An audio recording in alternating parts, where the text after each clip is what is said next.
ہم چھوٹے تھے، مسجد میں دیکھتے تھے کہ ابا کے ساتھ پھر مسجد میں بڑا صحن کا درخت لگاتے تھے. میں اور میرا بھائی اور میرے چھوٹے بھائی عبدالرشید اور عبداللطیف اور باقی دو بھائی باہر تھے. تو ناریل کے درخت گھر میں بنا کر ابا رکھتے تھے. ہم کو کھودنے کے لیے ساتھ میں لے کے آتے تھے اور پانی ڈالنے ہر روز پیتے تھے اور ہمیں ترغیب دیتے ہمارے یہی بھائی تھے. اس کی وجہ سے ہمارے ابا بھی رمضان میں جب وصولی کرتے تھے تو ساتھ میں لے کر ہمیں بلاتے تھے کہ ہم کو وصولی کرنا ہے، مسجد دکان میں بیٹھنا ہے.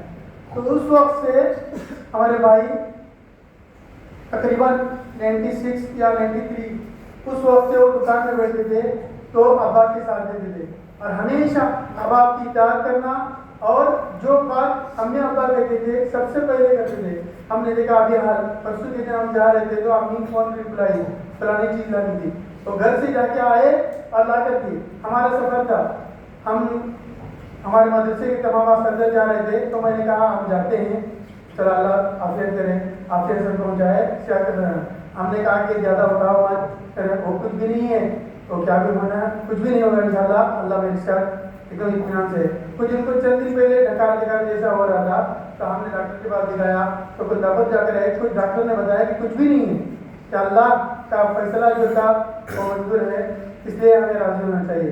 مسجد کے سلسلے میں ہم دیکھتے ہیں کہ جب جمعہ کے لیے وہ بہت کوشش کر رہے تھے، سب تھے محلے کے سب عوام سب چاہ رہے تھے، لیکن انہوں نے جمعہ کی اجازت ملنے کے بعد دونوں جماعتوں کے پاس انہوں نے خود کوشش کی ہے، خود یہ ملاقاتیں کی اور اس کو ایک ہی سے زیادہ دونوں جماعتوں سے ملنا تھا. جب ہماری انتظامیہ کا فیصلہ ہوا تو انہوں نے کہا، اتفاق سے ہوا تھا تو انہوں نے کہا کہ ہمیں ان کے پاس نہیں پڑا اور اپنی رائے کی. ہم نے کوشش کی، انہوں نے خود جا کر کوشش کی، قاضی صاحب سے ملا، بتایا کیا اور ہم نے بھی کہا تو اس کے بعد انہوں نے کہا کہ ہماری انتظامیہ جو فیصلہ کرتے ہیں ہم اس کے منظور ہیں. انہوں معاملہ تھے اور معاملے کو سمجھتے تھے. جب بھی کوئی معاملہ کالونی میں ہوتا تھا ہم کلب کی طرف سے ذمہ دار ہوتے تھے تو بتاتے تھے یہ مسئلہ ہو سکتا ہے. وہ معاملہ سمجھتے تھے کہ یہ ہو سکتا ہے، یہ ہو سکتا ہے، تم ایسا کرنا ایسا کرنا، ادھر یہ کرنا نہیں وہ کرنا نہیں.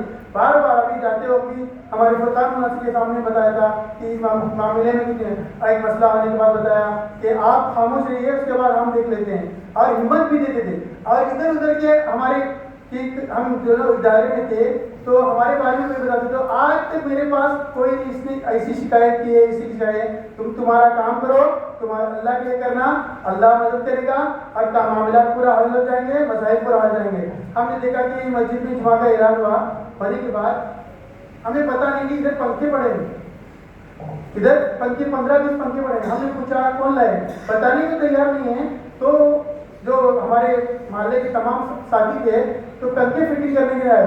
میں نے پوچھا اس سے، وہ دیے پتہ نہیں. اس کے بعد میں معلوم آپ کی گزرنے کے بعد مجھے معلوم ہوا تو اس نے اپنے خود پیسے سے اور ہمارے گھر سے وصولی کر کے خود لائے.